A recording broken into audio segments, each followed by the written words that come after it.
نبی کریم علیہ السلام نے فرمایا، بخاری مسلم میں فرمایا، 7 ہلاک کرنے والی چیزوں سے بچنا، اگر ان میں تم چلے گئے تو ہلاک ہو جاؤ گے۔ 7 چیزیں ہیں جو تمہیں ہلاک کر دیں۔ یا رسول اللہ صلی اللہ علیہ وسلم وہ کون کون سی؟ تو حضور نے فرمایا، اللہ کے ساتھ شریک نہ کرنا، ہلاک ہو جاؤ گے۔ دوسرا نبی پاک صلی اللہ علیہ وسلم نے فرمایا، جادو نہ کرنا، ہلاک ہو جاؤ گے، ہلاک۔ اور یار جسے حضور فرما رہے ہیں ہلاک ہو جائے گا، وہ بچے گا؟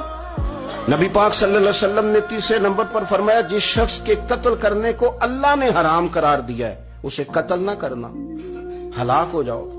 چوتھے نمبر پر رسول پاک علیہ السلام نے فرمایا، سود نہ کبھی بھی کھانا، ہلاک ہو جاؤ گے، ہلاک۔ بڑی بڑی دلیلیں دی بینک والوں نے، بڑا سمجھایا تو حاجی صاحب مان گئے، محترم مان گئے، کہنے لگے نہیں جی نہیں، وہ کاروبار میں لگاتے ہیں، بڑے بھولے والے ہیں۔